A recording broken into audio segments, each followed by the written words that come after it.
Pemirsa, kembali lagi di Habarino, masih bersama saya Tia dan juga ketiga narasumber saya pengen absen sekali lagi untuk Kak Ita. Ini selaku Kabid Kualitas Hidup Perempuan dan Keluarga di P3A Aceh.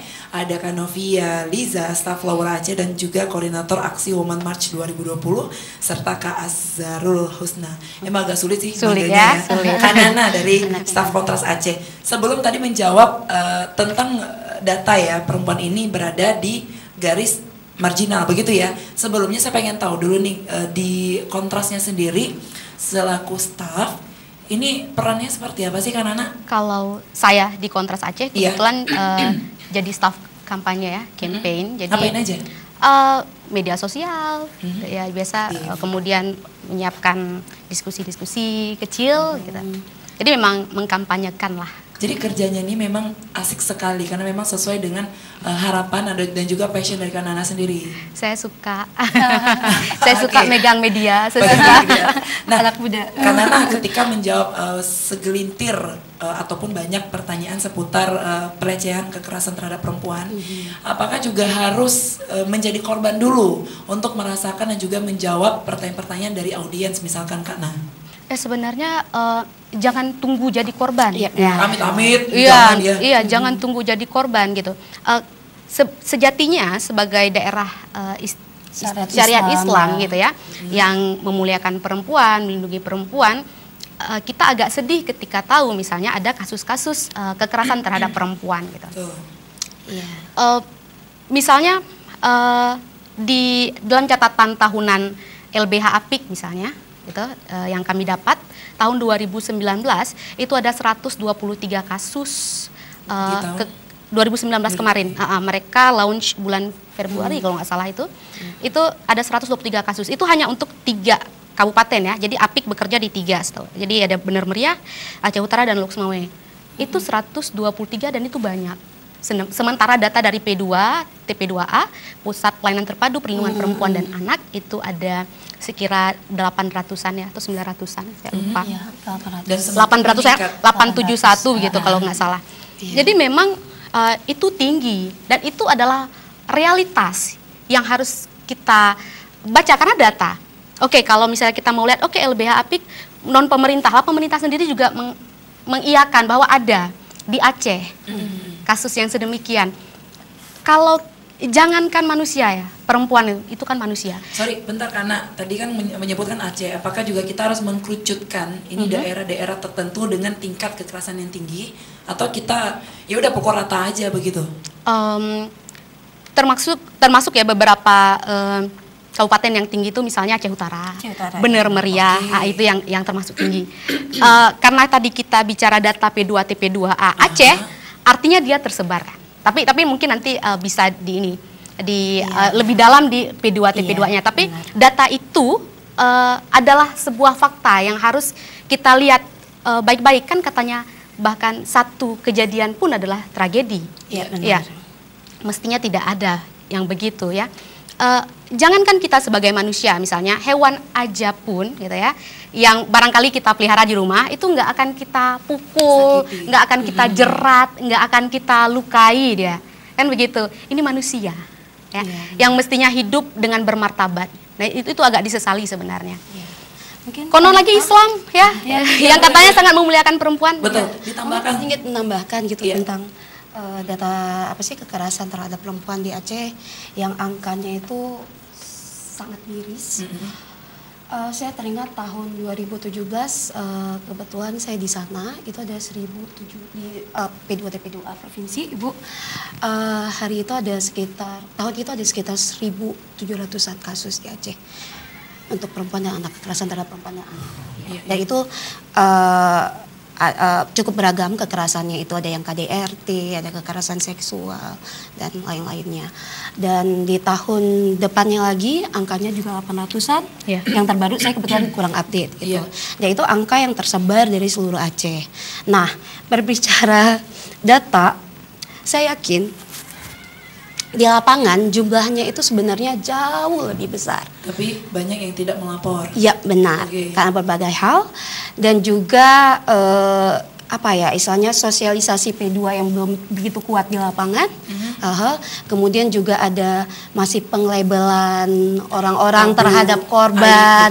Kemudian juga ada rasa ketakutan, apakah nanti kalau saya di kantor polisi saya dipermalukan jangan-jangan atau dipersulit. Betul.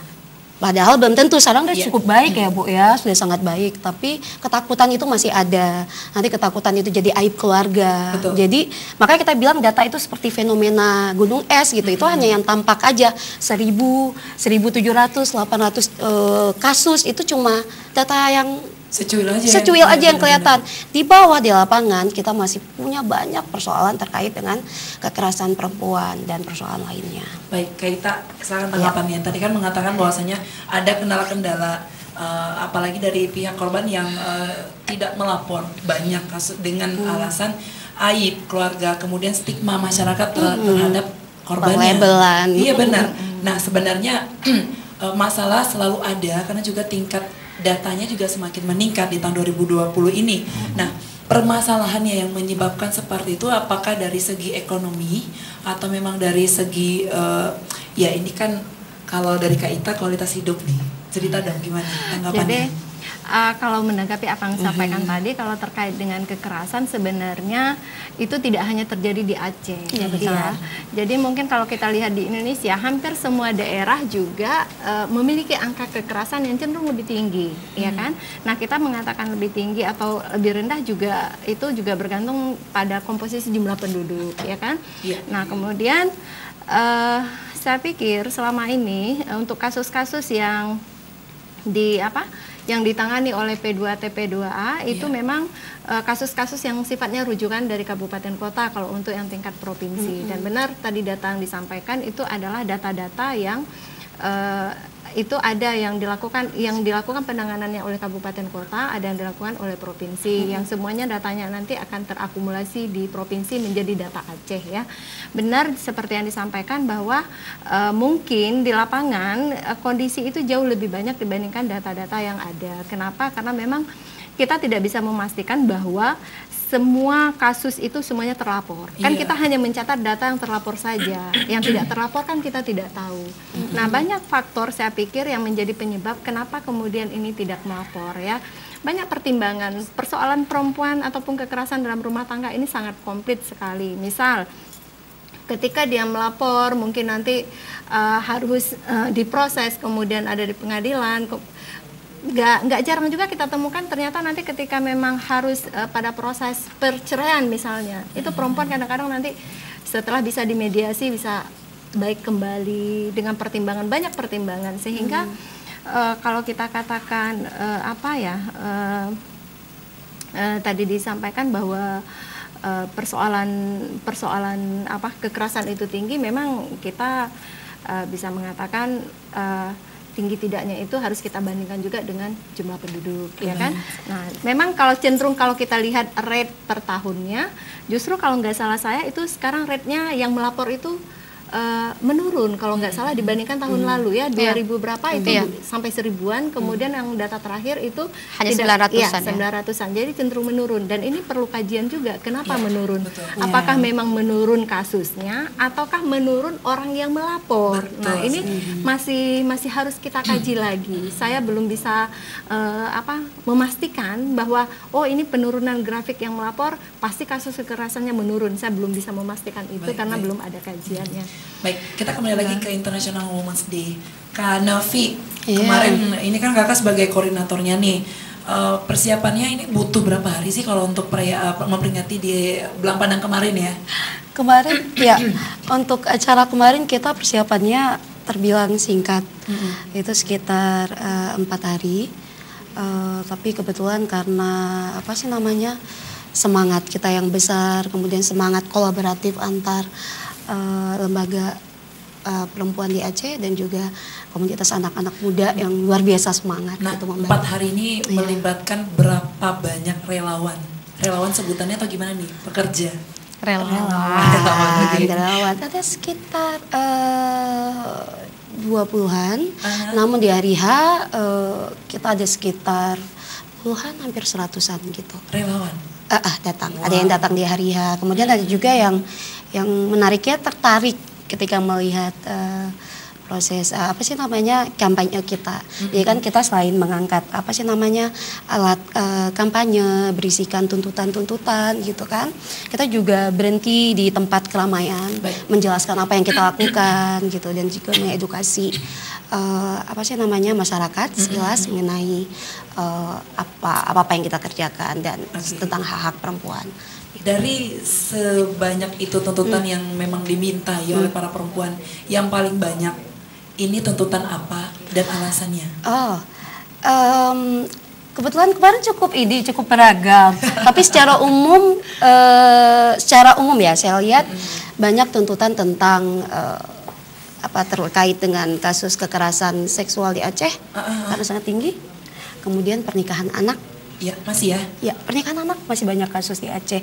Cuma permasalahan dengan pernikahan anak, data. Ya, kembali lagi ke data. Baliknya ke data.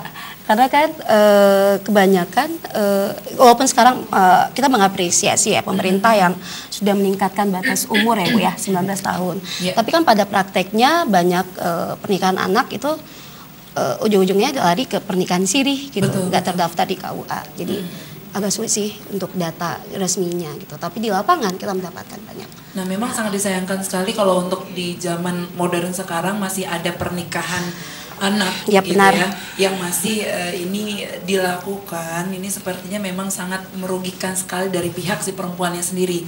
Karena kalau berbicara dari kesehatan reproduksinya juga belum ya Kak Ita ya. Kemudian dari kesiapan mentalnya juga untuk menjadi seorang istri dan juga sekaligus menjadi seorang ibu juga ini belum pas. Ya. Karena iya, tadi aku pengalaman. tadi aku mau membayar janjiku kepada Tia soal kenapa kemudian jadi sulit posisinya. Tadi Novi sudah bilang soal kan kita sudah bicara soal data kekerasan, kemudian ada perkawinan anak, ya kan. Terus juga stunting yang sekarang juga sedang giat-giatnya dikampanyekan ya oleh pemerintah gitu. Juga di politik, jadi bukan cuma akses sosial tapi juga akses politik. Betapa sulitnya misalnya memenuhi angka afirmasi 30% misalnya gitu. Kemudian akses, jangan lupa perempuan juga ini agak kesulitan akses. Ya, bagaimana dia bahkan mengontrol, kemudian bagaimana dia berpartisipasi, itu juga masih sulit. Sehingga enggak kok bisa begitu ya, kan? Ini kan kita harus kembali lagi, ini soal budaya. Kemudian pendidikan juga mengambil peran besar. Pendidikan jangan dimaknai cuma SD, SMP, SMA, enggak. Tapi juga pendidikan keluarga juga mengambil peran besar. Jadi itu adalah jalan panjang ya. Kalau bicara budaya kan itu sebuah sistem yang memang udah sejak kapan gitu dan diwariskan terus menerus. Ini sulit. Soal pernikahan anak pun sebenarnya lebih dari gunung es ya, karena dia sulit sekali tercatat. Iya, ada angka. Karena dia tidak tercatat di KUA. Kemudian kalau pada akhirnya nggak ada kartu buku menikah, akte kelahiran, KK, yang efeknya nanti kejaminan kesehatan juga bila terjadi sesuatu. Jadi ini efeknya domino betul. Dan perempuan yang menikah situasi dalam usia anak itu juga sangat rentan. Secara kesehatannya sangat rentan. Jadi kalau kita mau bicara soal pemenuhan hak hidup secara bermartabat, ini sudah jelas sudah. Dari awal memang udah enggak. Itu yang tadi kita bincang. Kenapa harus perempuan? Kenapa perempuan gitu ya? Karena banyak masalah yang tertimpa ke atas perempuan hari ini ya. Nah gitu. Jadi kita bantu ini dulu nih. Ada yang udah mau jatuh ke jurang, gitu kan? Soalnya perempuannya udah di ujung jurang nih. Dari stunting semua, kekerasan seksual, akses ke ruang-ruang publik. Iya. Ya kita bantu yang udah mau jatuh ke jurang dulu ya. Jadi jangan dianggap International Women's Day ini selebrasi buat merendahkan laki-laki gitu. Kenapa tidak ada International Men's Day gitu misalnya gitu ya. Kok bisa nggak ada sih? Kenapa harus perempuan gitu misalnya. Iya nanti kita sama-sama kayak cerita tadi, laki-laki dan perempuan bergandengan tangan sama-sama gitu. Pun data-data ini bukan dalam upaya memojokkan siapapun gitu ya, pemerintah. Kita justru apresiasi karena dari tahun ke tahun justru angka ini menurun ya, dari 2016, 2017 agak naik, kemudian 2018 turun, 2019 turun juga jadi 800-an. Tahun sebelum-sebelumnya di atas 1000 gitu. Itu luar biasa karena sulit kan menjangkau. Walaupun nanti kayak ibu bilang tadi lebih sedikit yang melapor atau apa nih gitu kan. Yaitu itu case-nya beda gitu. Tapi kita apresiasi kemudian apa kampanye anti stunting dan lain-lain itu juga wah semua orang. Nah jadi ini memang harus melibatkan banyak orang, nggak bisa oke perempuan hanya bicara untuk kepentingan, nggak bisa. Jadi perempuan dan laki-laki ayo sama-sama. Jadi dia nggak bisa satu beramai-ramai kita pukul nih ya gitu kan. Ada kayak karena ini isu bersama gitu ya. ada penjahat nih kita kan sama-sama kita. Nah, Kaita kan bekerja di pemerintahan juga nih. Dengan kehadiran perempuan di kota yang diberikan 30% ya untuk perempuannya sendiri, Kaita merasakan nggak sih ada perlakuan khusus ataupun istimewa terhadap perempuan di pemerintahan? Ya sebenarnya bukan, kita nggak melihat di konteks pemerintahan ya, jadi yang 30% itu adalah untuk di ranah politik ya, bagaimana kemudian parpol-parpol itu mengakomodir 30% calonnya itu adalah dari perempuan. Nah seperti itu, saya pikir ini satu kebijakan yang memang mendukung bagaimana kemudian perempuan ini bisa nantinya keterwakilan perempuan di legislatif itu bisa memberi warna ya untuk segala pengambilan keputusan kebijakan segala macam. Nah, namun yang menjadi tantangan kita adalah bagaimana kemudian perempuan itu bisa memanfaatkan peluang ini dengan baik. Artinya ini ruang sudah terbuka. Iya kan, ruang sudah terbuka. Bagaimana perempuan-perempuan ini termotivasi ataupun juga meningkatkan kompetensi diri sehingga dia merasa pantas loh untuk dipilih ataupun maju dalam konteks politik ya seperti itu. Karena salah satu hak perempuan itu di dalam Kanun nomor 6 juga dikatakan bahwa perempuan itu berhak untuk dipilih dan berhak untuk memilih. Dia berhak untuk duduk di jabatan-jabatan publik segala macam. Nah, itu sudah dijamin dengan adanya regulasi. Tinggal lagi bagaimana implementasinya. Nah, kalau saya melihat juga persoalan perempuan dan anak itu kompleks sekali, ya kan? Dan dia juga bukan hanya satu persoalan yang bisa diselesaikan oleh pemerintah saja ataupun hanya swasta saja, tapi memang diperlukan sinergi nih, baik pemerintah, kemudian masyarakat, juga swasta. Ini memerlukan sinergi. Ayo kita sama-sama melakukan itu. Nah, tadi juga dikatakan bahwa peringatan Hari Perempuan internasional yang kemarin dilakukan ini kan bukan untuk mendiskreditkan laki-laki segala macam, benar. Apalagi sekarang kan juga pemerintah Aceh, kami melalui Dinas Pemberdayaan Perempuan itu kita sedang gencar-gencarnya juga mendorong untuk percepatan pelaksanaan pengarustamaan gender dalam pembangunan Aceh. Nah, jadi kita sekarang sedang mendorong bagaimana pembangunan Aceh ini bisa responsif gender jadinya. Jadi tentu saja harus dimulai dengan pengintegrasian dalam perencanaannya, kemudian penganggarannya yang memperhatikan kebutuhan, aspirasi dan pengalaman laki-laki dan perempuan. Jadi sehingga nanti akses, partisipasi, kontrol dan manfaat dari pembangunan itu bisa dirasakan secara adil. Nah, adil itu kan tidak selalu harus 50-50 ya, tapi tentu saja memang sesuai dengan nilai-nilai, nggak lepas bahwa kita juga selalu terikat kan dengan nilai-nilai keislaman dan keacehannya kita, ya kan? Nah, ini yang harus kita terus pertahankan tentu saja. Nah, ini menarik sekali untuk bicara soal peran perempuan di rumah tangga. Saya ke Kanana, ya. Karena ada juga perempuan yang memang dia harus double perannya, karena juga si suami ada yang bekerja di luar kota yang tidak bisa kembali dalam waktu dekat, atau memang si kepala rumah tangga suaminya memang sudah tidak ada begitu. Nah, sebenarnya bagaimana mengplot-plotkan peran seorang perempuan, seorang ibu dan sebagai ayah? Tahan dulu ya Kanana. Kita iklan dulu ya. Iklan dulu. Oke, kami kasih kembali, tetap di Habarong Inang ya.